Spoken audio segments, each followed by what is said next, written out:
Star online astro TV உன்னை சுற்றி நடக்கும் சம்பவங்களை உற்றுப்பார். நீ யார் என்று உனக்கு தெரியும்.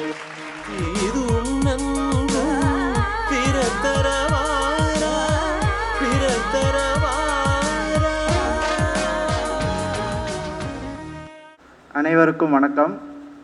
ஐந்து கரத்தனை யானை முகத்தினை இந்தின் நிலம்பெறை போலுமேட்டினை நந்தி மகந்தனை நாணக்குழுந்தினை புந்தியில் வைத்தடி போற்றுகின்றேனே. ஆத்தாலே எங்கள் அபிராம வெள்ளியே, கண்டமெல்லாம் பூத்தாலே, மாதுளம்பூ நிறத்தாலே, புவியடங்க காத்தாலே, அங்குச பாசாங்குசமும் கரும்பும் வில்லும் சேர்த்தாலே, முக்கணியை தொழுவார்க்கு ஒரு தீங்கில்லையே.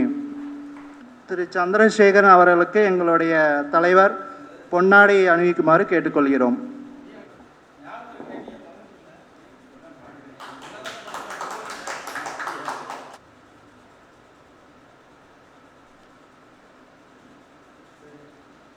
அனைவருக்கும் வணக்கம். இந்த தென்னிந்திய ஜோதிட ஆராய்ச்சியாளர் பேரமைப்பினுடைய 4வது மாதாந்திர கருத்தரங்கத்திற்கு பிரபஞ்ச சொற்பொழிவராக வந்திருக்கக்கூடிய எமது அண்ணன், மூத்த அண்ணன், தாய் சங்கத்தினுடைய தலைவர் அண்ணன் சந்திரசேகரன் ஐயா அவர்களை ஜோதிட கதம்பம் என்கிற தலைப்பிலே உங்களிடையே உரையாற்ற வருமாறு உங்கள் சார்பிலே அன்புடன் அழைக்கிறோம். ஐயா வாங்க. வாழ்க பாரதம், வளர்க ஜோடக்கலை, ஓங்குக ஜோதிடர்கள் ஒற்றுமை. தென்னிந்திய சோழ ஆராய்ச்சியாளர் சங்கத்தின் ஆராய்ச்சியாளர்கள் பேரமைப்பு ஈரோடு தீபாவளி சிறப்பு கருத்தரங்கம் 4வது மாதாந்திர கருத்தரங்கம் நாள் 11/10/2025 சனிக்கிழமை இன்று ஆரம்பம். இது 4வது மாத கூட்டம். ஈரோடு மாவட்ட கட்டிடப் பொருள்கள் விற்பனையாளர் சங்கம், லோட்டஸ் டிவிஎஸ் பின்புறம், சத்தி ரோடு, ஈரோடு. இந்த நிகழ்ச்சி இங்கு நடந்து கொண்டிருக்கின்றது. இதற்கு விழா தலைமையாக உயர் திரு VS Ramachandran BA astro DA தலைவர் வரவேற்புரை உயர் திரு மீனம் சதீஷ் ME அவர்கள் குன்னத்தூர் கௌரவ அழைப்பாளராக பிருகநந்தி சொல்வேந்தர் சோழ செம்மல் முனைவர் K நடராஜன் ஐயா அவர்கள் ஒட்டஞ்சத்திரத்திலிருந்து வந்திருக்கார். அனைத்து அங்கே கூடியிருக்கின்ற அனைத்து ஜோட மாமேதைகளுக்கும் என் சிறந்தாழ்ந்த முதற்கண் நன்றியை தெரிவித்துக் கொண்டு, இன்று நாள் தமிழ் விஸ்வாவசு வருஷம் புரட்டாசி மாதம் 25ஆம் தேதி சனிக்கிழமை 11/10/2025. இன்று ரோகிணி நட்சத்திரம், ரிஷப ராசி. இப்போ ஓடிக்கிட்டு இருக்கிற லக்கணம் விருச்சக லக்கணம். கிருஷ்ணபட்சம் பஞ்சமி திதி, இவியாதிபாதா யோகம், தைதுளை கரணம். இந்நன்னாளில் நேரத்தில் நாம் இதோட கதமங்கிற தலைப்பு கொடுத்து நம்மளை பேச அழைச்சிருக்காங்க. எனது குருநாதர் PK சுப்பிரமணியன் அவர்கள் என்னை ஈன்றெடுத்த தாய் தந்தைக்கு நன்றி கூறி, எனக்கு ஜோதிட ஆசானாக இருந்து வழிநடத்திய எனது அன்னார் PK சுப்பிரமணியம் அவர்களுடைய பாதம் தொட்டு வணங்கி, ஹரியோம் நன்றாள்க குருவாள்க குருவே துணை இதுவே சத்தியம்.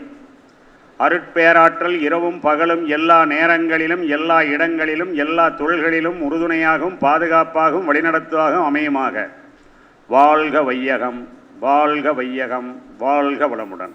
அருட்பெருஞ்சோதி அருட்பெருஞ்சோதி தனிப்பெருங்கருணை அருட்பெருஞ்சோதி, அருட்பெருஞ்சோதி அருட்பெருஞ்சோதி தனிப்பெருங்கருணை அருட்பெருஞ்சோதி. தங்கமான் மலுவோடேந்தி தன்மதிதலைக் கொண்டோர் மங்கேற்பதிக்கு சொன்ன மகாமொழி சோழத்தை இங்கு நாம் உரைப்பதற்கோர் இமையனும் விளைவராமல் செங்கன்மால் மருகன் யானை செவன் பதங்காப்பதாமே. தனம் தரும் கல்வி தரும் ஒரு நாளும் தளர்வரியா மனந்தரும் தெய்வ வடிவம் தரும் நெஞ்சில் வஞ்சமில்லா இனந்தரும் நல்லென எல்லாம் தரும் அன்பர் என்பவர்க்கே கணந்தரும் பூங்குழலால் அபிராமி கடைக்கண்களே. ஆத்தாளை எங்கள் அபிராம வள்ளி, அண்டமெல்லாம் பூத்தாளை, மாதிளம்பூ நிறத்தாளை, புவியடங்க காத்தாளை, அங்கையில் பாசாங்குசமும் கரும்பும் வில்லும் சேர்த்தாளை, முக்கண்ணி தொழுவார்க்கு ஒரு தீங்கில்லையே. களையாத கல்வியும் குறையாத வயதும் ஓர் கபடு வராத நட்பும், கன்றாத வளமையும் குன்றாத இளமையும் கழுவினியலாத உடலும், சலியாத மனமும் அன்பு அகலாத மனைவியும் தவறாத சந்தானமும் தாளாத கீர்த்தியும், மாறாத வார்த்தையும் தடைகள் வராத கொடையும் ஒரு கோணாத கோலும் ஒரு துன்பமில்லாத வாழ்வும் துய்யனின் பாதத்தில் அன்பு முதிய பெரிய தொண்டரோடு கூட்டுக்கண்டாய் அலையாளி அருதியலும் மாயான தங்கையே ஆதிகடவூரின் வாழ்வே அமுதீசர் உருவாகம் அகலாத சுகபாணி அருள்வாமி அபிராமி தாயே போற்றி. எங்கும் இருளகற்றி ஏழுவரி தேரேறி துங்கவுடன் சுற்றி வரும் சோதிமணி சூரியனே துன்ப இருளகற்றி தூய நலந்திகளை இன்பந்தருவாய் இனி எனக்கு. ஓம் பாஸ்கராய் வித்மகே மகாத்விதிகராய் தீமிகி தன்னோ சூரிய பிரசோதயாத். சீலமாய் வாமு சிறல் புரியும் நாளம்புகளும் நாயரே போற்றி. சூர்யா போற்றி, சுந்தரா போற்றி, வீரியா போற்றி, வினைகள் களைவாய் எங்கள் குறைகள் எல்லாம் தீர்க்கும் திங்களே போற்றி. திருவருள் தருவாய் சந்திரா போற்றி. சத்குரு போற்றி, சங்கடம் தீர்ப்பாய் சிதரா போற்றி. சிறப்புருமணியே செவ்வாய் தேவே குரலாதல்வாய் குணமுடன் வாழ மங்களச் செவ்வாய் மலடி போற்றி. அங்காரணே அவதிகள் நீக்கு இதமுறவாள் எண்ணல் நீக்கு. புத பகவான் பொன்னடி போற்றி. பதந்தந்தாழ்வாய் வண்ணொழியானே உதவியர்களும் உத்தமா போற்றி.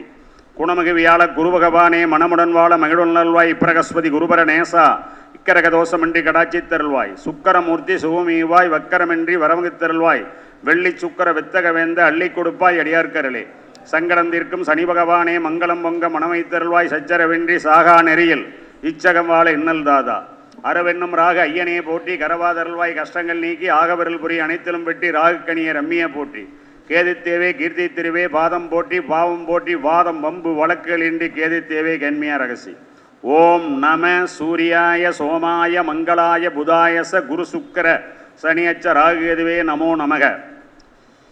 வேயொரு தோழி வங்கன் விடமுண்ட கண்டன் மிக நல்ல வேணை தடவி மாசரு திங்கள் கங்கை முடிமேல் அணிந்த நுழைமே பூந்ததனால் ஞாயிறு திங்கள் செவ்வாய் புதன் வியாழன் வெள்ளி சனி பாம்பிரண்டும் உடனே ஆசரு நல்ல நல்ல அவை நல்ல நல்ல அடியார் அவர்க்கு மிகவே.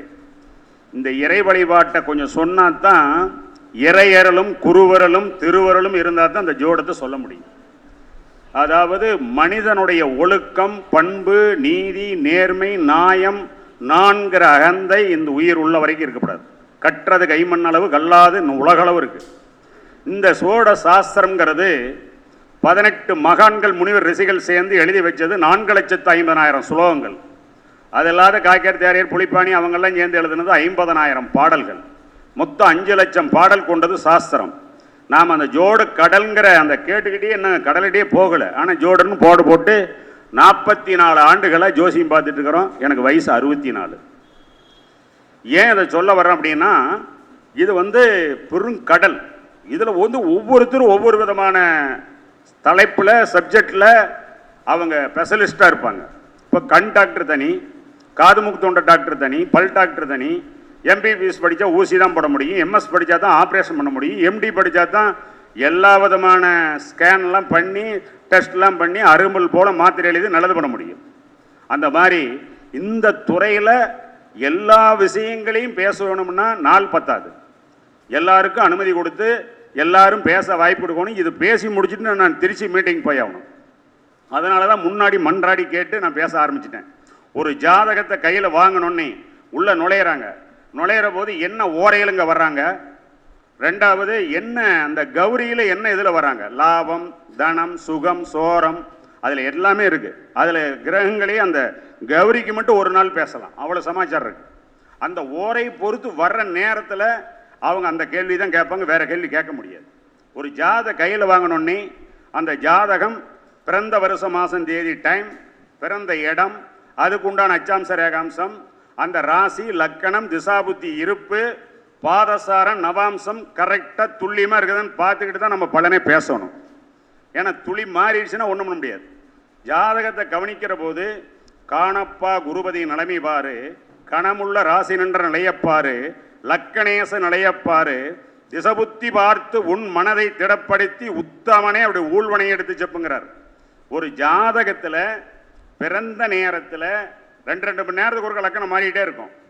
ஒவ்வொரு நாளைக்கு ஒருக்க ஒரு நட்சத்திரம் மாறும், ஒவ்வொரு 2.25 நாளைக்கு ஒருக்க ஒரு ராசி மாறும். ஆனால் லக்கணங்கள் மாறினாலும் நாடி ஜோட சக்கரவர்த்திகள்லாம் எப்படி பேசுகிறாங்கன்னா குருவையே லக்கணமாக எடுத்து பேசுகிறார்கள். லக்கணத்துக்கும் ராசிக்கும் காலப்புருஷ லக்கணத்துக்கும் குரு மறையாமல் இருந்தாலே அந்த ஜாதகம் யோக ஜாதகம். இப்போ குரு சரராசியில் இருந்தால் ஒரு பலன், சிரராசியில் இருந்தால் ஒரு பலன், உபயராசியில் இருந்தால் ஒரு பலன். இந்த சரராசியில் இருந்தால் மேசம், கடகம், துலாம், மகரம். பொன்னவன் சரத்திலேரில் புகழுடன் அரசர் வாளில் துன்மதி ஏதுமில்லா தூய்மையான தொழில் செஞ்சு பிழைப்பாங்களாம். சன்மார்க்க சேர்க்கையோடு நீதி நெறி தவறாம வாழ்வாங்களாம். அதே சிறராசியில குரு இருந்தால் பிறந்த ஊரில் இருக்க வரைக்கும் அவன் செல்வாக்கு அடைய முடியாது. ஊரை விட்டு வேற ஊருக்கு மாறினானா செல்வாக்கு அடையலாம். உபயத்தில் குரு இருந்தால் கொஞ்ச நாளைக்கு உள்ளூர், கொஞ்ச நாளைக்கு வெளியூர், கொஞ்ச நாளைக்கு மறுக்க உள்ளூர், இந்த மாதிரி தான் அவங்களுடைய லைஃப் அமையும். அதே மாதிரி தான் சனி சரராசியிலையும் உபயராசியிலையும் சிறராசியில் இருந்தால் அதுக்கும் பலன்கள் கொடுத்திருக்கிறார். ஜோதிட பிரம்மாண்ட சேகரம் அப்படிங்கிற ஒரு நூலில் 9 கிரகங்களுக்கும் சரம் சிரம் உபயத்துக்கு பலன் உண்டு. அந்த நூல்கள் கிடைச்சால் இங்கே வந்திருக்கின்ற இதை பார்த்து கொண்டிருக்க உலக மக்கள் அனைவரும் ஜோட மாமேதைகளும் அந்த ஜோட பிரம்மாண்ட சேகரங்கிற நூலை நீங்கள் வாங்கிக்கிறது நல்லது. அதே மாதிரி ஜோதிடத்தில் குமாரசாமியம்னு ஒரு நூல் இருக்கு. அது இரும்பு கடலை, பொட்டுக்கல்லை கடிச்சு சாப்பிட்றலாம், நிலக்கல்லை கடிச்சு சாப்பிட்றலாம், பட்டாணி கூட கொஞ்சம் டைட்டாக இருக்கும். ஆனால் அது இரும்பு கடலை. அதில் இல்லாத விஷயங்கள் அந்த ஒரு நூல் 50,000 நூல்களுக்கு சமம். குமாரசாமிங்கிற நூல் அதில் அவ்வளவு சமாச்சாரங்களை திருச்செந்தூர் முருகன், சுப்பிரமணிய சாமி, அங்கே இருக்கிற சிவன், பார்வதி, நந்திகேஸ்வரர் அவங்க அருளியது அந்த நூல். அந்த நூல் கிடைச்சி நீங்கள் ஒரு பக்கத்துக்கு மட்டும் ஏகப்பட்ட சமாச்சாரம், அந்த ஒரு நூலை ஒரு 50,000 நூல்களாக மாற்றலாம். அவ்வளவு சமாச்சாரங்களை உள்ள நுணுக்கி கொடுத்துருக்காங்க. அது குமாரசாமிங்கிற நூல். அதெல்லாம் நீங்கள் வாங்கிக்கிங்க. அடுத்து ஒரு ஜாதகத்தை லக்னாதிபதி அப்படிங்கிற கிரகம் ஜாதகத்துக்கு எந்த இடத்துல இருக்காரு, என்ன சாரை வாங்கியிருக்காரு, லக்கணம் என்ன டிகிரியில் விழுந்திருக்குது, அந்த லக்கணாதிபதி யார் பார்க்குறாங்க, நவாம்சத்தில் போய் எப்படி இருக்காருன்னு தெரிஞ்சுக்கிட்டு பலன் சொன்னால் துல்லியமாக இருக்கும். காணப்பா குருபதி நிலைமை பாரு, கணமுள்ள ராசி நின்ற நிலையப்பாரு, லக்கணேச நிலையப்பாரு, திசபுத்தி பார்த்து உண்மனதை திடப்படுத்தி உத்தமனை ஊழ்வனை எடுத்து செப்புன்னு சொன்னோம். குருவை பார்த்துட்டு குரு மறையக்கூடாது. ராசி லக்கணம் 2க்கு மறையக்கூடாது. சில லக்கணங்களுக்கு குரு மறையலாம். இப்போ மிதுன கன்னி லக்கணத்துக்கு குரு மறையிறதுனால தப்பு இல்லை. அதே மாதிரி ரிஷப லக்கணம் துலா லக்கணத்துக்கு குரு மறையிறதுனால தப்பு இல்லை. அந்த மாதிரி சில கணக்குகள்லாம் இருக்குது. அது மட்டும் இல்லை, நன்னும் லக்கணாதன்னை நாடிய சுவர்கள் பார்க்க விண்ணலகோர் வியப்ப வெற்றியும் புகழும் கொண்டு எதிர்த்தவர் தமையடக்கி மண்ணுலகத்தில் நன்மை வர வாழ்வான். நல்ல குபேரனை போல் சந்ததியும் பெற்று வாழ்வான். அவனவன் ஜனனக்கோள் நட்கோளாகில் அதிகாரி வந்தனுக்கு சொந்தமாகும். கேவலமில்லாதவன் கெடுதி இல்லாதவன் கூலிவிலை வேலை செய்யானா. அந்த லக்கணாதிபதி சுபர்மனை ஏறி சுபர் பார்வை பெற்றால் அந்த ஜாதகம் முதல் தரமான ஜாதகம். அதே மாதிரி ஒரு ஜாதகத்துக்கு 5ஆம் இடம் அப்படிங்கிறது பூர்வ புண்ணியஸ்தானம், புத்திரஸ்தானம், ஞானோதயம், அறிவு, தூய்மையான எண்ணம், புத்தி சாதுரியம், வித்தை, கல்வியில் திறமை, சத்காலேஜம், சச்சங்கம், மகான்களின் நட்பு, யோகாபீசம், பதவி உயர்வு, அந்தஸ்து எல்லாமே 5ஆம் இடம். அந்த பூர்வ புண்ணியாதிபதி நல்ல நிலையில் இருந்தால் 7.5 சனி அல்லது அஷ்டமச்சனி, அந்த பஞ்சமச்சனி, எந்த ஒரு இது நடந்தாலும் ஒரு மனிதனுக்கு பூர்வ புண்ணிய நல்ல நிலையில் இருந்தால் அந்த ஜாதகனுக்கு பெருத்த அளவில் பாதிப்பு கண்டிப்பாக வராது. அதே மாதிரி பாக்கியஸ்தானம் 5க்கு 5ஆம் இடம் அந்த பாக்கியஸ்தானம். அந்த பாக்கியாதிபதி நல்ல நிலையில் இருந்தால் சகல சௌவாக்கியத்தையும் அனுபவிக்க பிறந்தவன் அர்த்தம். அப்போ 1, 5, 9 குடையவர்கள் திரிகோணாதிபதிகள் நல்ல நிலையில் இருந்தால் அந்த ஜாதகம் பிளாட்பாரம் அல்ல, அம்பானி மாதிரி வாழ்க்கை. அதாவது அந்த அளவுக்கு பணக்காரனா பழக்கலினாலும் நல்ல நிலையில் இருப்பார்கள்னு அர்த்தம். அதே மாதிரி ஜாதகத்தில் 2ஆம் இடம் அப்படிங்கிறது குடும்பம், நேத்திரம், வாக்கு, நாணயம், கௌரவம், இதெல்லாம் 2ஆம் இடம். அந்த 2ஆம் அதிபதி வாக்குநாதனை நல்லோர்கள் காண கூட நோக்க வாக்குதான் அவருக்கு செல்வம் வளருமே வாக்கிலே செல்வம்னா வாக்கு தான் அவருக்கு சொத்து. 2ஆம் அதிபதி நல்ல 2ல் ஆட்சி பெற்று சுபர் பார்வை பெற்று சுபர் சாரம் பெற்று நவாம்சத்தில் நல்ல நிலையில் இருந்தால் இந்த நெகக்கல்லாம் அழுக்கப்படாது. போட்ட சட்டை மடிப்பு கிடையாது. சின்ன சோறு சீரனா சைன் பண்ணி சம்பளம் வாங்கிட்டு வந்துடுவாங்க. ஏன்னா வாக்குஸ்தானங்கிறது கஷ்டமில்லாமல் பொருள் சேர்ப்பார்கள், நஷ்டமில்லாமல் பொருள் சேர்ப்பார்கள்னு அர்த்தம். அதே மாதிரி ஒரு மனிதனுடைய 4ஆம் இடம் அப்படிங்கிறது சுகஸ்தானம்னு சொல்லுவோம். உயிருள்ள காரக தத்துவத்தில் என்ன சொல்லுவோம்? தாய். உயிரற்ற காரகத்தில் சொகுசான வீடு, சொகுசான பங்களா, சொகுசான காரு, எல்லா சௌகரியத்தோட வாழ்க்கை. 4ல் சந்திரன் சுக்கரன் திக்பலம், லக்கணத்தில் புதன் குரு திக்பலம், 7ல் சனி திக்பலம், 10ல் சூரியன் செவ்வாய் திக்பலம். இதெல்லாம் அந்த இடத்துல நலநிலையில் இருந்தால் அந்த ஜாதகம் 10 குடைவனை ஒரு ஜாதகத்தில் செவ்வாய் பார்த்தால் அவன் படைக்கு தளபதி. முப்படைங்கிறமில்ல, கப்பல் படை, விமானப்படை, இராணுவம், போலீஸ், ஐஏஎஸ், ஐபிஎஸ், இன்டர்நேஷனல் லெவலில் இருக்கக்கூடிய ஆளுகள்லாம் பார்த்தீங்கன்னா 10ஆம் அதிபதிங்கிற காலப்புருஷ லக்கணத்துக்கு சனியை அந்த செவ்வாய் பார்த்தாலும், லக்கணத்துக்கு 10 குடைவனை செவ்வாய் பார்த்தாலும், ராசிக்கு 10 குடைவனை செவ்வாய் பார்த்தாலும் அந்த ஜாதகர் நல்ல நிலையில் இருப்பார்கள். அதே மாதிரி ஒரு ஜாதகத்தில் 3லையும் 5லையும் நின்று திசாபுத்தி நடத்துதுன்னா தாய்க்கு தப்பு, 8லையும் 10லையும் நின்று திசாபுத்தி நடத்தினா தந்தைக்கு தப்பு. இது புலிப்பாணி மகான்ல 18 கோள்கள் நிற்க அப்படின்னு சொல்லி ஒரு பாடல் இருக்கு. அதில் 8ல் சனி 10ல் ராகு இருந்து தனி திசை ராகு புத்தி ராகு சனி புத்தி நடந்ததுன்னா தகப்பனுக்கு யமன் வருவான் கூறுன்னு சொல்கிறான். ஒரு ஜாத கையில் எடுத்தோன்னே இந்த ஜாதகனுக்கு மூத்த வாரிசு இருக்குதா இல்லையா அப்படின்னு எதை வச்சு சொல்றது அப்படின்னா 11ஆம் அதிபதி நீச்சமாயி சூரியன் சம்பந்தப்பட்டால் காரணமாய் 11 குடையோர் தானும் கருத்தான பலங்குறைந்து நீச்சமானால் பூரணமாய் ரவி ஒருவன் ஏறி நின்றால் இவனுக்கு நேர்மூத்தோன் இல்லை, அப்படி இருந்துட்டால் அவன் குடும்பம் விளங்காதப்ப இவன் புத்திர அவனுக்கு கொள்ளி வைப்பான்னு சொல்லி பாடல் சொல்லியிருக்கான். அதனால 11ஆம் அதிபதி நீச்சமாகி சூரியன் சம்பந்தப்பட்டால் மூத்த வாரிசு இல்லை. சனியுடன் மாந்தி சேர்ந்தால் மூத்த வாரிசு இல்லை, புதனுடன் மாந்தி சேர்ந்தால் இளைய வாரிசு இல்லை. 6ஆம் அதிபதி 3ஆம் இடத்தில் இருந்தால் அடுத்த சகோதரம் பிறக்காது, பிறந்தால் அது இருக்காது. அதாவது 6ஆம் அதிபதி 3ல் இருந்து அந்த குழந்தைக்கு அடுத்த குழந்தை பிறந்து தவறி அதுக்கு அடுத்த குழந்தை அல்ல கருவாயி அபேஷன் ஆகி அதுக்கு அடுத்த குழந்தை இருக்கலாம். ஆனால் நேர் இளைய வாரிசு இருக்காது. 6ஆம் அதிபதி 3ஆம் இடத்துக்கு வந்தா 6ஆம் அதிபதி 3ஆம் இடத்துக்கு வந்து 3ஆம் அதிபதியும் 3லயே இருந்து 6 குடை 3 குடை ஒன்று சேர்ந்து எதிரியை மண்டி போட்டு மண்ணை கவ வச்சிருவான். வீர விளையாட்டில் கெட்டிக்காரனா இருப்பான். 3ஆம் இடங்கிறது அதாவது தொழிலை வந்து நம்ம 10ஆம் இடமா பாவிக்கிறோம். 3ஆம் இடத்துல தான் பராக்கிரமம் தைரியம் எல்லாம் சகல ஒரு ஐஸ்வர்யமுங்களும் அதுக்குள்ள இருக்குது 3ஆம் இடத்துல. அதை தொழிலா வச்சு பாவிக்கிறதுக்கு டாக்டர் நெல்லை வசந்தையா எங்களுக்கு ஏகப்பட்ட கருத்துக்கள்லாம் சொல்லி கொடுத்துட்டு போனார். மறைந்த மா மேதை ஜோதிடத்தினுடைய சித்தர், அப்பேற்பட்ட ஒரு நல்ல மனிதரை அந்த மாதிரி ஒரு மனிதரை நம்ம பார்க்க முடியாது. டாக்டர் நெல்லை வசந்தையாவை சொல்றேன். அதுவும் இல்லாம ஒரு ஜாதகத்தில் 1, 4, 7, 10 கேந்திரஸ்தானம், 1, 5, 9 திரிகோணஸ்தானம். அதாவது கேந்திராதிபதிகளும் கோணாதிபதிகளும் பரிவர்த்தனை அடைஞ்சால் அது முதல் தரமான ஜாதகம். கேந்திராதிபதியும் கோணாதிபதியும் பரிவர்த்தனை அடையணும், அது சிறப்பு. பரிவர்த்தனையில் எது சிறப்பு அப்படின்னா 1, 5, 9 குடையர்கள் 1, 4, 7, 10 குடையர்கள் பரிவர்த்தனை அடைஞ்சால் யோகம். அது மட்டும் இல்லை, ஒரு ஜாதகத்தில் நாம் சொல்லக்கூடிய கருத்துக்களில் ஏகப்பட்ட சமாச்சாரங்கள் உள்ளடங்கி இருக்குது. அதாவது ஒரு பொருத்தம் பார்க்கின்றோம், பொருத்தம் பார்க்கின்ற பொழுது 6லையும் 8லையும் நின்று திசாபுத்தி நடந்தது ஒரு ஜாதகருக்கு. மாப்பிள்ளை ஜாதகத்தில் 6ல் ஒரு சுக்கரன், 8ல் குரு. அந்த சுக்கரன் தசை குரு புத்தி அல்லது குரு தசை சுக்கரன் புத்தி நடக்குதுன்னு வச்சுக்கோங்க. அப்போ திருமணம் செய்யக்கூடாது. ஏன்னா 7ஆம் இடத்துக்கு 2ஆம் பக்கம் பேல் போட்டு நசுக்கிற மாதிரி அது. அதனால் 6லையும் 8லையும் நின்று 10க்கு 10 பொருத்தம் இருக்கலாம். அது நட்சத்திர பொருத்தம் 10% தான். கிரகவாரியான பொருத்தம் தான் 100%. என்னைக்குமே நட்சத்திரத்தை பொருத்தத்தை வச்சுக்கிட்டு நாம் பலன் சொன்னோம்னா பொருத்தம் பார்த்தோம்னா தவறாயிரும். கிரகவாரியான பொருத்தத்தை பார்த்து தான் நம்ம பலன் சொல்லணும். அது 8லையும் 10லையும் நின்று திசாபுத்தி நடத்துகிற போது திருமணம் கண்டிப்பாக செய்யக்கூடாது. 8லையும் 12லையும் நின்று திசாபுத்தி நடத்தினாலும் திருமணம் அப்போ செய்யக்கூடாது. திருமண விஷயத்தில் இப்போ ஒருத்தர் வந்து இவர் மக நட்சத்திரத்தில் பிறந்திருக்கார் அப்படின்னா அந்த மக நட்சத்திரம் அந்த கேது இருக்க வரைக்கும் தான் வேலை செய்யும். சுக்கர திசை வந்துட்டு சுக்கர என்ன சாரத்தில் இருக்கார் அந்த நட்சத்திரம் தான் வேலை செய்யும். அதான் கதாநாயகன். அதுக்கடுத்து சூரியன் வந்ததுன்னா சூரியன் என்ன நட்சத்திரம் இருக்கிற அந்த சாரம் தான் வேலை செய்யும்.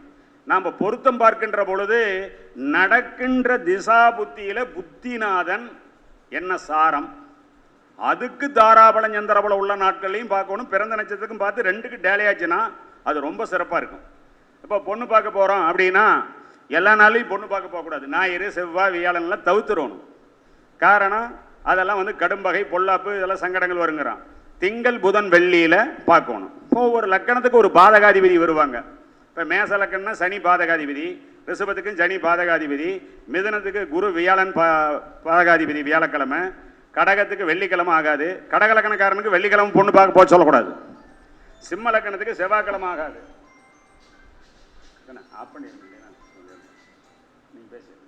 அப்புறங்க கன்னியா லக்கணத்துக்கு வியாழக்கிழமை ஆகாது. துலா லக்கணத்துக்கு ஞாயிற்றுக்கிழமை ஆகாது. விருச்சிக லக்கணத்துக்கு திங்கக்கிழமை வராது. விருச்சிக லக்கணத்துக்காரர்களுக்கு திங்கக்கிழமை பொண்ணு பார்க்க போக சொல்லக்கூடாது. தனுசு லக்கணத்துக்கு புதன்கிழமை ஆகாது. அதே மாதிரி தனுசு மீனத்துக்கு புதன்கிழமை ஆகாது. மகர கும்பத்துக்கு மகரத்துக்கு செவ்வாய் ஆகாது. கும்பத்துக்கு வெள்ளிக்கிழமை ஆகாது. இதையெல்லாம் நம்ம பார்த்து கணிச்சு பொண்ணூடு மாப்பிளோடு பார்க்க போகிறது கூட சந்திக்கிற நேரம் குரு ஓரை, சுக்கரன் ஓரை. சுக்கர ஓரையில் பொண்ணை காட்டணும், குரு ஓரையில் மாப்பிளை காட்டணும். இதெல்லாம் ஒரு கருத்துகள் நூல்களில் புள்ளி விவரமாக கொடுத்துருக்கு. அது மட்டும் இல்லை, இன்னும் அநேக கோடி விஷயங்கள் ஜோதிட சாஸ்திரத்தில் ஒளிஞ்சு கிடக்குது. இப்போ 7 கிழமை 7 நட்சத்திரம் இருக்குது. செங்கதிரோன் வாரம் பரணியுமாக செலுமதிக்கு சித்தரை சேய்க்கு உத்தராடம் பொங்குபுதன் அவிட்டம் புகற்கு பூராடம் காரினால் ரேவதியுமாக மங்கையவள் மலர்ந்தால் மலடியாவான் மன்னவன் மலை கூடினால் மரணமாவான் குழந்தை பிறந்தால் அது யமனுக்கே சொந்தம்னா. ஞாயிற்றுக்கிழமை பரணி, திங்கக்கிழமை சித்திரை, செவ்வாய்க்கிழமை உத்தராடம், புதன்கிழமை அவிட்டம், வியாழக்கிழமை கேட்டை, வெள்ளிக்கிழமை பூராடம், சனிக்கிழமை ரேவதி. இந்த 4 நட்சத்திரமும் சேர்ந்து ஒரு காரியம் செய்யக்கூடாது. அதில் குழந்தை பிறந்தாலோ ஒரு காரியம் செஞ்சாலோ அது அப்படி மீறி இலங்கையிலிருந்து யாழ்ப்பாணத்திலிருந்து ஒருத்தர் ஃபோன் பண்ணார், நீங்கள் பேசின பாடல் தவறா இல்லை நான் உயிரோடு இருக்கிறது தவறானார். இந்த கிழமையும் இந்த நட்சத்திரத்தில் கரெக்டாக நான் பிறந்துட்டேன் அப்படின்னு. அதில் அமிர்த கடிகைன்னு ஒரு நட்சத்திரத்தில் ஆதியந்த பரம நாளிகை 60 நாளிகையில் விசகடிகை நட்சத்திர தியாஜியம்னு சொல்கிறோம்ல, அதில் அமிர்த கடிகையில் பிறந்துட்டாங்கன்னா ஜாதகத்தில் இருக்கிற அனைத்து தோஷங்களையும் நிவர்த்தி பண்ணும். ஒவ்வொரு நாளும் அமிர்த கடிகை இருக்குது, அந்த கணக்கை நாம் எடுக்கணும். ஒவ்வொரு நட்சத்திரத்துக்கும் இத்தனை நாளிகையிலிருந்து இத்தனை நாளிகை வரை அது அமிர்த கடிகைன்னு பேர். அது 1.5 மணி நேரம் 3.75 நாளிகை. அதை அந்த கணக்கில் நம்ம துல்லியமாக எடுத்துக்கணும். அது மட்டும் இல்லை, இந்த ஜோதிட சாஸ்திரம் ஒரு சாதாரண ஒரு கலை அல்ல. நம்ம கிட்ட ஒரு ஜாதகத்தை கையில் கொடுக்குறாங்கன்னா அவங்க நம்மளை தெய்வமாக நினைச்சு நம்மளுக்கு வழிகாட்ட சொல்லி கேட்குறாங்க, ஏங்க நான் சொந்த தொழில் செய்யலாமா, இல்லை என் மகனுக்கு சொந்த தொழில் செஞ்சு கொடுக்கலாமா. சனியும் செவ்வாயும் மாந்தி சம்பந்தப்பட்டால் சொந்த தொழில் கண்டிப்பாக செய்யக்கூடாது.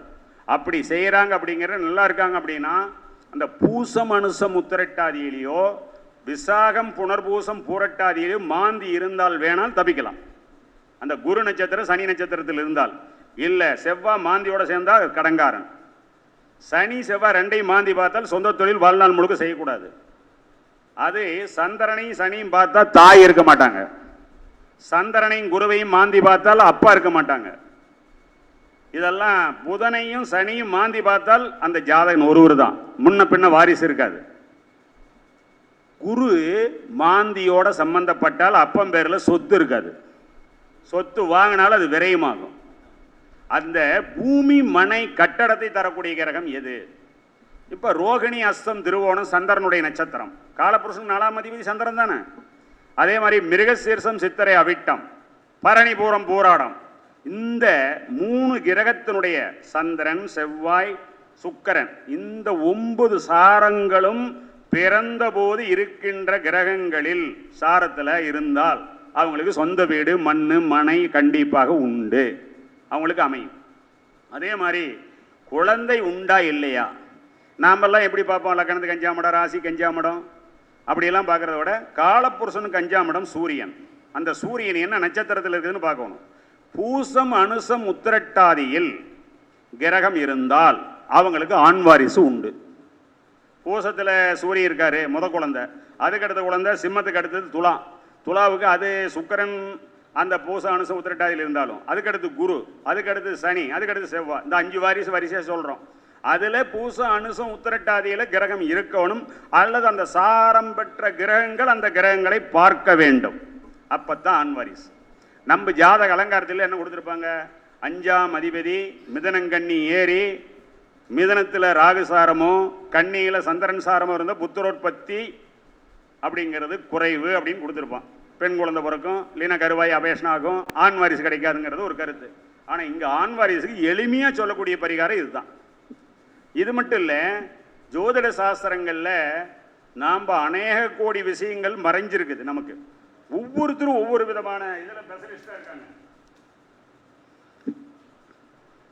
நான் என்னுடைய 44 வருஷ அனுபவத்தில் ஒரு கருத்து சொல்கிறேன். ஒரு பெண் ஜாதகம் வருது, பொருத்தம் பார்க்க வர்றாங்க. அப்போ அந்த ஜாதகத்தில் என்ன கிரக நிலை எப்படி இருக்குதுன்னு கவனிக்கணும். அட்டமத்தில் அரிகுஜன் தங்கிட சட்ட சப்தமத்தில் காரி துளங்கிட நஷ்டமின்றிய நாயகன் பாரியால் துஷ்ட நஞ்சினை ஊற்றிய கொள்வாள். கௌசிக நாடின்னு ஒரு புக்கு, இதெல்லாம் அவசியம் வாங்கிக்கங்க, அருமையான நூல் கௌசிக நாடி. இதில் விஷமிடும் மனைவின்னு அர்த்தம். அதாவது அட்டமத்தில்னா 8ஆம் இடத்துல அரிகுஜன் அப்படின்னு என்ன, சூரியன் செவ்வாய் தங்கிட சட்ட சப்தமத்தில் காரி துளங்கிட. ஒரு கிரகத்துக்கு 1008 பேர் இருக்குது, பெயர் தெரிஞ்சுக்கிறதுக்கே நம்ம வயசு பத்தாது, இன்னும் எத்தனை பிறவிகள் எடுத்து படிச்சுக்கிட்டே இருக்கணும். அதனால 7 சனி 8 சூரியன் செவ்வாய் இருந்தால் அந்த ஜாதகனை அந்த பொண்ணுங்கிற ஜாதகத்தை யார் எந்த மவராசம் கட்டிக்கிறானோ அது பால் ஊத்துற மாதிரி விச ஊற்றி கொண்டு வருவான்னு அர்த்தம். இது எப்பேற்பட்ட கருத்து, பொருத்தம் பார்க்குற போது மிக துல்லியமாக கவனிக்க வேண்டிய சமாச்சாரம். அடுத்து, ஒரு வீட்டுக்கு குப்பை கொட்டுறோம், குப்பை கொட்டுறத கூட எவ்வளவு கொட்டணும், கூட்டுறத கூட எப்படி கூட்டணுங்கிற ஒரு ரூல்ஸ்ல இருக்கு. இந்த கை நகம் கால் நகங்கள்லாம் அமாவாசனைக்கு வெட்டக்கூடாது, சோத்தங்கை பக்கம் எச்ச துப்பக்கூடாது, காலுடன் கால் தேய்ச்சி குளிக்கக்கூடாது, பிறந்த மேனியுடன் குளிக்கக்கூடாது, கையில் வளைகள் இல்லாமல் கணவனுக்கு சோறு போடக்கூடாது, பூ வச்சாலும் பொட்டு வச்சாலும் பெண்கள் கிழக்கு முகமாக நின்று கணவருடைய குலதெய்வத்தை 3 முறை சொல்லி தான் மஞ்சள் குங்குமம் சந்தனம் குங்குமம் வச்சுக்கணும். இப்படியெல்லாம் ரூல்ஸுகள் இருக்கு. புது துணி அணியறோம்னா வியாழன் வெள்ளியில போடணும், குழந்தைங்களுக்கு புதன்கிழமை எடுக்கணும் துணி, ஆண்களுக்கும் பெண்களுக்கெல்லாம் வியாழன் வெள்ளியில் எடுக்கணும். போடுற நாள் 27 நட்சத்திரத்தில் கால பிரகாசிங்கிற ஒரு நூல் இருக்கு, அதையும் நீங்க வாங்கிக்கிங்க, அதை எழுதிக்கிங்க. அதுல 27 நட்சத்திரத்தில் எந்தெந்த நட்சத்திரத்தில் புது துணி அணிந்தால் என்ன யோகம்னு இருக்குது.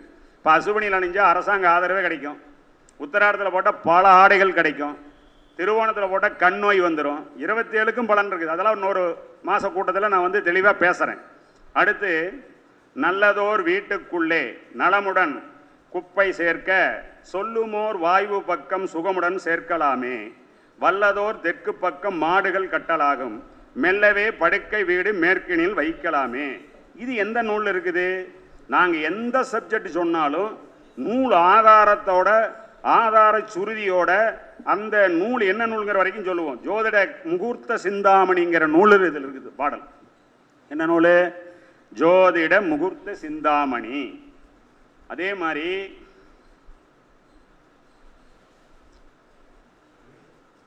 சூரியன் புதன் கேது 3ஆம் இடத்தில் இருந்தால் கிட்னி பால்ட் வரும். சூரியன் புதன் கேது 3ஆம் இடத்தில், லக்கணத்துக்கு 3ஆம் இடத்தில் இருக்கிறவங்களுக்கு கிட்னி சம்பந்தமான பால்ட் வர்றதுக்கு ஒரு வாய்ப்பு உண்டு. ஒரு பிரபல ஜோதிடனுடைய கிரக நிலை எப்படி இருக்கும் அப்படின்னா, 1 5 சேர்ந்து சூரியன் புதன் கேந்திரம் பெற்று குரு 11 நின்றால் பிரபல ஜோதிடன் ஆவான். 1 5 சூரியன் புதன் சேர்ந்து கேந்திரத்தில் 1 4 10 கேந்திரத்தில் நின்று 11 குரு இருந்தால் பிரபல ஜோதிடன் அப்படிங்கிறான். இப்போ சில பேர் வந்து இந்த ஜோதிடம் கேட்குறீங்கலாம் துருவத்தை எழுதி வச்சுக்கிட்டு ஜோசியம் சொல்கிறாங்க அப்படிங்கிறாங்க. அப்படிலாம் கிடையாது. நூல் ஆதாரத்தோடவே எல்லாம், அதெல்லாம் துருவ கணித்துக்குனே பாடல்கள் தனியாக நிறைய இருக்குது, நம்ம படிக்கல. ஒரு பாடல் சொல்கிறேன். காணுமே 8 நாளில் காரியம் புதனும் நின்றால் ஆணுமே 2 பெண் 4 நோயாம் என்பர், மானுர வயது மெத்தவாகி சமமாய் வாழ்வார், காணும் மதியும் சேர்ந்து கடன்பட்டு அலைவான்பார். சந்திரன் சேராதிருந்தா அவங்களுக்கு 2 பெண்ணு 4 பொண்ணு 2 பையன் கிடைக்கும்னு அர்த்தம். எப்படி இருந்தா? காணுமே 8 நாளில் காரியும் புதனும், சனியும் புதனும் 8 அல்லது 4 இருந்தால் அவங்களுக்கு அந்த வாரிசு. இந்த காலத்துலலாம் வாரிசு அத்தனை சொல்ல முடியாது. காரணம் என்னன்னு கேட்டிங்கன்னா, நாங்களே எங்கள் அம்மாவுக்கு 4 பையன் 4 பொண்ணு 6வது ஆள் நான். ஆனால் இப்போலாம் 1 பையன் 1 பொண்ணு தான் எனக்கு. என் பேத்திக்கும் 1 பையன் எங்கள் பிள்ளைக்கும் 1 பையன் 1 பொண்ணு தான், பையனுக்கும் 1 பையன் 1 பொண்ணு தான். எல்லாமே ஒன்றே போதும். அதே வேண்டாமேங்கன்னு கூட சொல்லிடுவாங்கன்னு கொஞ்ச நாள் போச்சுன்னா. அதனால் கண்டிப்பாக உடன்பிறப்பு இல்லாத உடம்பு பால் திருநீர் இல்லாத நெற்றி பால் அப்படிம்பார். யாரு? வாரியார் சொல்லுவார். அதாவது ஒரு முறை முருகா என்று சொன்னால் 1000 திருநாமங்களுக்கு அர்த்தம் பார் வாரியார். ஒரு முறை முருகா என்று சொன்னாலே அந்த முருகனுக்குள்ள மும்மூர்த்திகள் அடக்கம். முகுந்தன், ருத்ரன், சிவபெருமான். முகுந்தன்னா மகாவிஷ்ணு, இந்த காண பிரம்மா, மும்மூர்த்திகள் சேர்ந்ததான் முருகப்பெருமான், தமிழ் கடவுள். அவர் வந்து இப்போ அந்த காலத்தில் 60 ஆண்டுகளுக்கு முன்னாடி ஒரு மரத்தில் அடியில் கீழே மணலை கொட்டி மணலில் கையில் எழுதி ஆஇ சொல்லி தருவாங்க. வெகு நாள் கழித்து தான் நமக்கு சிலேடு கிடைச்சிது. சிலேட் பென்சில் எழுதுவோம், அது வந்து கையில் அழிச்சிருவோம் மணலில் இது பண்ணுறத. சிலேட் பென்சில் எழுது தண்ணி தொட்டு அழிச்சிருவோம், துணி தொட்டு அழிச்சிருவோம். அப்புறம் கொஞ்ச நாள் கழிச்சு தான் பேப்பர் கிடைச்சிது, பென்சில் கிடைச்சிது. பென்சிலுக்கு ஒரு லப்பர் கிடைச்சிது, அதை வச்சு அழித்தோம். அப்புறம் கொஞ்ச நாள் கழிச்சு இங்கியூத்தி எழுதணும். இங்கெல்லாம் அப்புறம் கசகசன்னு ஆகுதுன்னு சொல்லிவிட்டு அந்த இங்கில பேர் வச்சு அழிப்போம். அப்போ அப்புறம் ஓட்டையை பேர் கொஞ்சம் உஷாராக அழிக்கலாம். அப்புறம் கெச்சு வந்துருச்சு. இப்போ கெச்சில் எழுதுவோம், அதுக்கு வந்து ஒயிட்னர் இருக்குது அழிக்கிறதுக்கு. ஆனால் நீங்கள் உங்கள் அம்மா அப்பா சந்தோஷமாக இருந்து நீங்கள் கருத்தரிக்கிற போது பிரம்மா எழுதுறார் எழுத்து. அந்த எழுத்து யாருனால மாற்றி அமைக்க முடியும்? அதை சொல்கிறாரு. செயல்பட்டடைந்தது செந்தூர் வயல் பொழில், தேன்கடம்பின் மால்பட்டு அழிந்தது பூங்குடியார் நெஞ்சம், மா மயிலோன் வேல்பட்டு அழிந்தது சூரனும் வேலையும் வெற்பும், அவன் கால்பட்டு அழிந்த என் தலைமையில் என் கையெழுத்தேங்கிறார். முருகனுடைய பாதம் தான் நமக்கு லப்பர். அதனால இந்த முருகனை முழுசா இந்த ஜோதிட துறையில ஒரு மனிதன் பிரகாசமா வரணும்னா நல்ல ஒரு முருகனுடைய படம் ஆபீஸ் ரூம்ல இருக்கணும், முருகனை வணங்கணும். அந்த முருகன் வழிபாடு இருந்தால் கண்டிப்பா ஜோடத்துறையில நல்ல நிலையில வரலாம். அப்படிங்கிறதுக்கு நம்ம தலையெழுத்தையே மாற்றி அமைக்கக்கூடிய சக்தி முருகப்பெருமானுடைய திருவடிக்கு உண்டு. அடி உதற மாதிரி அண்ணன் தம்பி உதவ மாட்டான்னு சொல்றோம். அடினா இறைவன் திருவடி. இறைவன் திருவடியை போய் நம்ம காலை தொட்டு கும்பிட்றோம் அவர் பாதத்தை. அப்படின்னா ஒரு 10 அடி வச்சு போனோம், அவர் 20 அடி வச்சு வந்து நம்மளை காப்பாற்றுவார். அந்த அளவுக்கு ஒரு வாய்ப்புகள், அதாவது இறையறலும் குருவரலும் திருவரலும் நினைஞ்சிருக்கும் அப்படிங்கிறதுக்கு சொல்றேன். 3 கல்யாணம் ஒரு மவராசம் பண்றான், 2 கல்யாணம் பண்றான், ஒரே கல்யாணம் பண்ணி ஒருவனுக்கு ஒருத்தியா வாழ்றான். இதெல்லாம் எப்படி? 7ஆம் அதிபதி சரமேறினால், சிரமேறினா ஒரே தாரம், சரமேறினா 2 தாரம், 7ஆம் அதிபதி உபயமேறினா 3 தாரம். அது எல்லாருக்கும் அதை சொல்ல முடியாது, அது கிரக வலுவையும் கவனிச்சு சொல்லணும். 7ஆம் அதிபதி சிரமேறினால் 1 தாரம். இப்போ மிதுன லக்கணம் 7ஆம் அதிபதி குரு கும்பத்தில் இருந்தாருன்னா 1 தாரம். அதே 7ஆம் அதிபதி சரமேறிட்டார்னா 2 தாரம். 7 கூடையும் 2ல் கடகத்தில் இருந்தானா 2 தாரம் வந்துடும். 7 கூடையும் உபயமேறிட்டான்னா தாரத்துக்கு கணக்கு சொல்லக்கூடாது. இப்படியெல்லாம் சாஸ்திர நூல் எழுதியிருக்குது. திதிகளின் விசசூனியம் அடைஞ்ச கிரகம் லக்கணத்துக்கு 2ஆம் இடத்தில் நின்றால் திருமணம் தாமதமாகும். 7ல் புதன் என்னாலும் திருமணம் தாமதமாகும். வர்ற பொண்ணையெல்லாம் அது மூக்கு சரியில்லை, வளர்த்தி சரியில்லை, கருப்பாக இருக்குது, கூளையாக இருக்குது, அது இதையும் சொல்லி எதையாலும் ஒன்று சொல்லி கல்யாணத்தை நிறுத்தி வச்சுருவாங்க. அதனால் அந்த எதையோ நான் கட்டி வைங்க அப்படின்னு சொல்கிறவங்க தான் அவனுக்கு கல்யாணம் ஆகும். 7ல் புதன் இருக்கிறவனுக்கு. இதெல்லாம் அனுபவத்தில் நாங்கள் கண்டோம், 44 வருஷம் அனுபவத்தில். சரி, 7 கூடையவர் 11 கூடையவர் சேர்ந்தாலும் பார்த்தாலும் பலம் பெற்று ஒன்னஞ்சொம்போ திரிகோணத்தில் நின்றால் 3 கல்யாணம் நடக்கும். இது நான் அனுபவத்தில் பார்த்துருக்கேன். அடுத்து கடகலக்கணத்துக்கு 2, 7ல் குருச்சந்திரன் இருந்து சப்தமி திதியாக இருந்தால் திருமணம் நடக்காது. காரணம், சப்தமி திதிக்கு தனுசு கடகம் தானே சூனியம். குருவன் சந்திரன் 7ல் இருந்தாலும் சரி 2ல் இருந்தாலும் சரி கல்யாணத்தை முடிக்கிறதுக்கு தடை பண்ணுவார். இதெல்லாம் ஒரு கருத்து. சூரியன் சுக்கிரன் 11ல் பெண் ராசியில் இருந்தால், ஒருத்தர் இந்த பிராந்தி கடை நடத்துறாரு, சாராய கடை நடத்துறாரு, இதெல்லாம் இன்னைக்கு பாரெல்லாம் எடுத்து டண்டல் பண்ணுறாங்க அப்படின்னு நடத்துகிறாங்க. அப்படின்னா அவங்களுக்கு சூரியனும் சுக்கிரனும் 11ல் இருந்தால், பெண் ராசியில் இருந்தால் அவங்களுக்கு அந்த தொழில் அமையும். சந்திரன் கேது லக்கணத்துக்கு 10 அல்லது 1ல், சந்திரன் 3, 5, 7, 9, 11. அதுக்கு ஒரு பாடல் புலிப்பாணி கொடுத்துருக்கார். சூடப்பா சந்திரனார் 3, 5 சுத்தமுள்ள இந்து 11ல் தனித்திருக்க மாடப்பா மந்திரங்கள் செய்வான் காலை மகத்தான வாதமுடு வைத்திய ஜீவன் கூரப்பா கோலயத்தில் எதிர்க்கு மார்பிள் ஆணினா. அப்போ பிராந்தி கடை நடத்துறவங்களுக்கெல்லாம் இப்படி கிரகம் சுக்கரனும் ராகம் 6ல் இருந்தாலும் அந்த பிராந்தி கடை நடத்தக்கூடிய வாய்ப்புல ஏற்படும். இப்போ திருமணமே நடக்கலை, ஜாதகம் 45 வருஷம் ஆச்சு, 50 வருஷம் ஆச்சு, 35 வருஷம் ஆச்சு, பொண்ணு பார்த்து 15 வருஷமா பார்த்துட்டு இருக்கேங்கிறாங்க, கல்யாணமே நடக்கல. அதுக்கு என்ன காரணம்? சந்திரனுக்கும் சுக்கிரனுக்கும் 7ஆம் இடத்தை சனி செவ்வாய் இருவரும் பார்க்க சேர திருமணம் நடக்காது, பிரம்மச்சாரி ஆவார். இப்ப சரஸ்வதி சாமிகள் இருந்தார், சந்திரசேகர சரஸ்வதி சாமி, அவர் ஜாதிலாம் நீங்க பாருங்க, இப்ப நான் சொல்ற மாதிரி தான் இருக்கும். இப்போ யாராருக்கெல்லாம் கல்யாணம் ஆகலையோ அவங்க ஜாதெல்லாம் பார்க்குற போது இந்த மாதிரி சூழ்நிலையில் இருக்குது. நாங்கள் அனுபவத்தில் இந்த 44 வருஷம் அனுபவத்தில் எடுத்த கருத்துக்களை தான் உங்களுக்கு சொல்லிட்டு இருக்கிறேன். ஒரு வார்த்தை பிசகாமல் தவறு இல்லாமல் சொல்லிட்டு இருக்கிறேன். லக்கணத்துக்கு 11ஆம் இடத்தோனும் சந்திரனுக்கு 7 குடையவனும் ஒரே வீட்டில் இருந்தால் திருமணம் இல்லை. நல்லா பொறுமையாக கேளுங்க. லக்கணத்துக்கு 11ஆம் அதிபதி, சந்திரனுக்கு 7ஆம் அதிபதி ஒரே வீட்டில் ஒன்று சேர்ந்து தங்கிட்டாங்கன்னா கல்யாணம் இல்லை. ஆனால் அப்படி இருந்தும் கல்யாணம் ஒருத்தருக்கு ஆகுதுன்னு எனக்கு கேட்டார். உடனே அந்த ஜாதகத்தை டேட் டைம் வாங்கி கிளீனாக கணிச்சு வாக்கியத்தில் திருக்கணியத்தில் கேபிஎஸ் சிஸ்டத்தில் எல்லாமே போட்டு பார்த்தா கிரகங்கள் மாறி இருக்குது, இது கல்யாணம் நடக்கும் அப்படின்னு. சார் மன்னிச்சுங்க நான் கேட்டதுக்கோசரம் அப்படிங்கிறாரு. நான் யூடியூப்பில் என்ன பேசுகிறேனோ மக்கள் உலக மக்கள் அனைவரும் நல்ல நிலையில் எல்லா நாட்டில் இருக்கிறீங்க எல்லாருமே கேட்குறாங்க, ஆன்லைனில் ஜோசியும் கேட்குறாங்க. இருந்தாலும் அவங்களுக்கு சொல்கிற போது இந்த கருத்துக்கள்லாம் கரெக்டாக இருக்குதாங்கிறத நாம் பார்க்குறோம். அதே மாதிரி இப்போ சூரியனுக்கு 7ல் செவ்வாய் ராகு இருந்தால், சூரியன் இருக்கிற வீட்டுக்கு 7ல் செவ்வாய் ராகு இருந்தால் ஜாதகர் ஒருவர் தான், வேற யாரும் கிடையாது. உதயங்காரி ஒன்று கூடி விட்டால் உடன்பிறப்பில்லை அப்படின்ட்டான். அப்புறம் ஒரு மகன் தொழில் செய்யறதுக்கு அப்பா கேட்குறாரு, இவருக்கு தொழில் செஞ்சு கொடுத்தீங்கன்னா உங்கள் சொத்தை விற்று கடனை கட்டுவீங்க அப்படின்னு எழுதி தரேன். எடுத்தோனையுமே அந்த வார்த்தையை. 12ஆம் அதிபதியும் 5ஆம் அதிபதியும் 3ஆம் இடத்தில் இருந்தால் ஜாதகர் செய்யும் தொழில் நஷ்டம் ஏற்பட்டு தகப்பன் தன் மண்மனையை விற்று கடனை அடைச்சார். ஒரு கோடீஸ்வரர் அடைச்சார். அது மாதிரி இது அனுபவத்தில் நாங்கள் சொல்லக்கூடிய ஒரு கருத்துக்கள். அதே மாதிரி ஒருத்தன் கடங்காரன், வாழ்நாள் முழுக்க கடங்காரன், ஒரு ஜாதகம் குழந்தை பிறகுது வந்து பார்க்குறாங்க, அம்மா அப்பா கிட்ட இதை சொல்லணும். நம்ம குடும்பாதிபதி பஞ்சமாதிபதி குலவிய வியமாரெட்டில் திடமிலா சேயன உதித்த காலை அடங்கிடும் சொல்லை கேளாய் அரைக்காசு கையில் வையான் கடங்காரன் ஆவான் என்று கலைமுனி அருள் செய்தாரேங்கிறான். அப்போ ரிஷபலக்கன்னு வச்சுக்கோங்க, 2-5 கூடையும் போதேன் 6-8 பனில் மறைஞ்சதுன்னா அவன் கடங்காரன் தான். அதே மாதிரி விருச்சகலக்கணம் குரு 2-5 கூடையவன் 6-8 பனில் மறைஞ்சாலும் அவன் கடங்காரன் தான். ஒரு மனிதனுக்கு அந்த லக்கணம் மட்டும் இல்லை, எந்த லக்கணமாக இருந்தாலும் 2 கூடையும் 5 கூடையும் 6-8 12க்கு போனால் அவன் கடங்காரன். அப்போ அவங்களுக்கு என்ன சொல்லணும்? தன் மகனை கடைசி வரைக்கும் நல்லா படிக்க வச்சு நல்ல உத்தியோகத்துக்கு அனுப்பியிருப்பா, சொந்த தொழில் போட்டு செய்கிறதுக்கு விட்டுறாத. 2வது ஒரு பாண்டு பத்திரம் கையெழுத்து ஜாமீன் சப்போர்ட்டு சேர்க்கை சிநேகம் இதெல்லாம் கொஞ்சம் கவனமாக பார்த்துக்க அப்படின்னு எழுதி கொடுத்துடணும். குழந்தை பிறந்து பலன் கையில் கொடுக்குற போது எந்த ஜாதகம் வந்தாலும் தெளிவாக சொல்லணும். நம்மகிட்ட வரக்கூடிய வாடிக்கையாளர்கள் தான் நமக்கு தெய்வம். அவங்க குடும்பங்கள் நல்லா இருந்தால் தான் நாம் நல்லா இருக்க முடியும் அப்படிங்கிற எண்ணத்தை நமக்கு தெளிவாக சொல்லணும். இப்போது சகட தோஷம் அப்படிங்கிறோம். சகடைனா என்ன அப்படிங்கிறதுக்கு ஒரு விளக்கம்.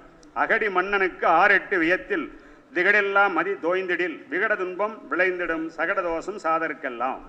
அதில் விதிவிலக்கு இருக்குது. வில்லொடு மகரம் கும்பம் விளங்கிய கன்னி மீனம் சொல்லிய ராசிதனில் சோமனும் உதயமானால் வெல்லுவான் சகடை பின்னம் விளங்கிடும் யோக கீர்த்தி. இந்த மாதிரி இடத்துல இருந்தா எங்க வில்லுன்னு எது? தனுசு. மகரம் கும்பம் விளங்கிய கன்னி மீனம் சொல்லிய ராசிதனில் சோமனும் உதயமானால், அந்த வீட்டில் சோமன்கிற சந்திரன் இருந்து அந்த குருவுக்கு 6-8 12ஆம் இடமா வந்தா கூட அந்த சகட பின்னா யோக கீர்த்தின்னு தான் சொல்றாரு. அப்புறம் ஒரு மனிதனுக்கு கொடுத்த கடன் வரலப்பா, எப்போ கேட்டாப்பா வரும் அப்படின்னு கேட்குறாங்கல்ல.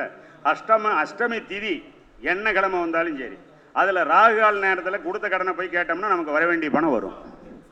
அஷ்டமி திதி ராகுகால நேரம், அது என்ன கிழமை அன்னைக்கு ராகுகாலம் என்னாரம், அந்த டைமில் போய் கேட்டோம்னா கொடுத்த கடன் நமக்கு திரும்பி வர்றதுக்கு ஒரு வாய்ப்புகள். எந்தெந்த தெய்வத்தை எக்காரியங்களுக்கு நாம் எடுத்த மனித பிறவியின் பலன்களை அடைய பரபிரம்மம் என்று சொல்லக்கூடிய இறைவன் பல மூர்த்திகளாக அந்தந்த மூர்த்திகளை அதிகாரங்கள் கொண்டு உலகத்தையும் ரச்சித்து வருகிறார்கள். அத்தகைய தெய்வங்களை அடைய அரிய வாய்ப்பு உண்டாகும். அது எந்தெந்த நாளில் எப்படி போய் கும்பிடணும் அப்படிங்கிறதுக்கு ஒரு கருத்து. அதாவது தடங்களை தவிர்த்து காரியங்களை வெற்றி பெற கணபதியை வணங்கலாம். கணபதினா அந்த விநாயகப் பெருமான். அடுத்து அறிவும் வீரியமும் அழகும் பெற முருகனை வழிபாடு செய்யலாம். ஆற்றலை பெருக்கிக் கொள்ள ஆஞ்சநேயரை வழிபடலாம். குடும்பம் செல்வ செழிப்புடன் விளங்க மகா லட்சுமியை வழிபடலாம். கல்வி செல்வத்தை பெற சரஸ்வதி போற்றி வணங்கலாம். மனோதிடம் தைரியம் பெற சக்தியை வழிபடலாம். தவயோகம் சித்திக்க யோகேஸ்வரரான சிவலிங்கத்தை பூசிக்கலாம். யோக சக்தியையும் மந்திர சக்தியையும் பெற காயத்ரி தேவி வணங்கலாம். மகாவிஷ்ணுவை வழிபட ஆனந்த வாழ்க்கையை விரும்புபவர்கள் மகாவிஷ்ணுவை வழிபடலாம். எதிரிகளின் சூச்சவங்களை முறியடிக்க ஸ்ரீ கிருஷ்ண பகவானை வழிபடலாம். குடும்பத்தை வாட்டும் இன்னல்கள் ஒளிய துர்க்கை காலியை வணங்கலாம். உலகத்தில் சகலபத இன்பம் அடைய சீனிவாசனை வணங்கலாம். ஏவல் பில்லி சூனியம் பேய் பிசாசு முதலில் ஒழிக்க மகா வராகியை வழிபடலாம். வெளிவட்டார செல்வாக்கை கண்டு நம்மை ஏமாற்றியவர்கள் அதன் வரும் பலவித தொல்லைகளையும் ஒழிக்க பிரித்திங்கரா தேவி வழிபடலாம். ஆத்ம பரிசுத்தமடைய கண்ணுடி பெறவும் சூரியனை வழிபடலாம். பகுத்தறிவு நாணம் பெற லட்சுமி கைகரிவரை வழிபடலாம். பகைவரை பந்தாட பைரவரை வழிபடலாம். பைரவர் தான் சனி பகவானுடைய குருநாதர். இப்போ தெய்வர அஷ்டமி வளபர அஷ்டமிலாம் போய் நம்ம கும்பிட்றோம்ல. விச சந்துக்கள் பயம் அகலவும் குண்டலினி சக்தி பெறவும் மானசா தேவி வழிபடலாம். நல்ல நித்தரையின தூக்கம் மன அமைதிக்கு சேஷ்டாலட்சுமி மூதேவி வணங்கலாம். வேதனை இன்றி மரணத்தை கடக்க யமனை துதிக்கலாம். தன் வம்சம் வளம் பெறவும் வைராக்கியம் சித்திக்கும் ஆரோக்கியம் பெறவும் ஐயப்பனை வழிபடலாம். கோடி ஜன்ம பாவங்கள் விலகி பரிசுத்தம் பெற பரபிரம்ம பஞ்சமுக லிங்கத்தை வழிபடலாம். கிரகதோஷம் அகன்று விதி விளையாடாதிருக்க நவகரத்தை சுற்றி வழிபடலாம். கன்னி பருவதோஷம் விலக கண்ணீர்களை சப்த கன்னிமார்களை வழிபடலாம். தண்ணீர் தாகத்தினால் தவிக்காமல் இருக்க கங்காதேவி வழிபடலாம். குடும்பம் காவல் தெய்வம் காத்து ரட்சிக்க முனீஸ்வரர் வழிபடலாம். சர்வ காரியங்களும் ஐயம் பெற ராமபிரானை வழிபடலாம். விவசாயம் வளம் பெற வைசூரி வியாதியை தவிர்க்க மாரியம்மனை வழிபடலாம். நாகதோஷங்கள் விலக அரசமரத்தடி நாகங்களை துதித்து வழிபடலாம். பிறவி பிணி நீங்கி மோட்சம் பெற ஸ்ரீ சக்தி மேருவை தரிசிக்கலாம். கோரிய காரியங்களை அடையவும் தாமதின்றி விவாகம் கூடும் துர்க்கை வழிபடலாம். சகல வித்திய காரிய சித்திகள் பெற மகா சண்டிகையை வழிபடலாம். அதாவது இதுவெல்லாம் ஒரு பொது கருத்துகள். அது மட்டும் இல்லை, நம்ம தினசரி எதையால் ஒரு நூலில் இருந்து ஒரு பாடலை எழுதி அதுக்கு விளக்க உரை தெளிவுரை பதவுரையெல்லாம் நம்ம தெரிஞ்சு அந்த பாடலை மனப்பாடம் பண்ணிக்கணும். ஏன்னா நம்ம பள்ளிக்கூடம் போகிற போது காலையில் தேசிய கீதம் அந்த கடவுள் வாழ்த்து பாடுவாங்க. நீராறும் கடலுடுத்த நிலமடந்த எழிலுலகும் சீராறும் வதனமென திகழ் பரத கண்டமதில் தக்க சிறு பிறை முதலும் சொல்லி அந்த பாடல் இன்னைக்கு வரைக்கும் மனப்பாடுறது ஸ்கூலுக்கு போனதுனால. சாயங்காலம் ஜனகன மனகதி நாயகன்னு பைய வேகமாக எடுத்துகிட்டு வீட்டுக்கு போகிறதுக்கு இது பண்ணுவோம். அந்த மாதிரி 5 லட்சம் பாடல் சூட சாஸ்திரத்தில் இருக்கின்றது. இதையெல்லாம் நம் நல்ல நுணுக்கங்களை தெரிந்து கொள்ள ஒவ்வொரு ஜோதிடரும் நல்ல கருத்துக்களை பல நூல்கள், அந்த நூல்கள் இருக்கிற பராசர முறையை பின்பற்ற வேண்டும். இதையே நாடி நூலில் ரொம்ப ஈஸியாக நுணுக்கங்களை தெரிஞ்சவங்க கயன் ராவுலாம் அருமையாக அற்புதமாக சொல்லுவார். கேது இருக்கும் வீட்டிற்கு திரிகோணத்தில் குரு வருங்காலங்கள் திருமணம் நடக்கும்பார். இப்போ சுபக்கல்யாணம் பேசணும் அப்படின்னா எதை வச்சு சொல்கிறது? நம்ம பராசர முறையில் 2ஆம் அதிபதி 7ஆம் அதிபதியினுடைய திசை புத்தி அந்தரம் சூட்சம் இருந்தால் தான் சுபக்கல்யாணம் பேச முடியும், இல்லைன்னா கல்யாணம் நடக்காது. இப்படியெல்லாம் சாஸ்திர நூல்களில் ஏகப்பட்ட அநேக விஷயங்கள் இருக்கிறது. இன்று வந்திருக்கின்ற அனைவருடைய பாதம் தொட்டு வணங்கி என்னுடைய இதுவரை பேச வாய்ப்பளித்த தென்னிந்திய சோட சங்கத்தின் அனைத்து உறுப்பினர்களுக்கும் அனைத்து தலைவர் அமைப்புகளுக்கும் வாழ்த்தி வணங்கி நன்றி உரையை இந்த சிற்றுரையை முடித்துக் கொள்கிறேன். வணக்கம். என்னுடைய பெயர் பி.கே. சந்திரசேகரன். பி.கே. சந்திரசேகரன். எனக்கு வயது 64. 44 வருஷமாக இந்த ஜோடத்துறையில் இருக்கிறோம். என்னுடைய இடம் இருப்பிடம் பள்ளிப்பாளையம் ஜீவா செட்டு கொங்கு மண்டபம் அருகில். நாங்கள் ஒரு 1000 ஜோசியர்களை ஒன்று சேர்த்து மாத கூட்டங்கள் இன்று வரை நடத்தி கொண்டிருந்தோம். எங்கள் சங்கத்திலிருந்து பிரிந்தவர்கள் தான் அனைத்து ஜோடு சங்கத்திலும் இருக்கின்றார்கள். அதனால் இப்போ நான் பொறுப்புலாம் இல்லை. ஏன்னா நான் 6 வருஷம் பொருளாளர், 6 வருஷம் செக்ரட்டரி, 6 வருஷம் தலைவராக இருந்துட்டு இனி வரக்கூடியவங்களுக்கெல்லாம் வழி விட்டுட்டு அவங்களுக்கெல்லாம் நல்லா கூட இருந்து நான் என்னுடைய பணிகளை செஞ்சு கொண்டிருக்கின்றேன். மேலும் என்னுடைய செல் நம்பர் 97/01-22266 97/01-22266 6382172884 6382172884 பி.கே. சந்திரசேகரன் ஜோடர், பள்ளிப்பாளையம், கொங்கு மண்டபம் அருகில்.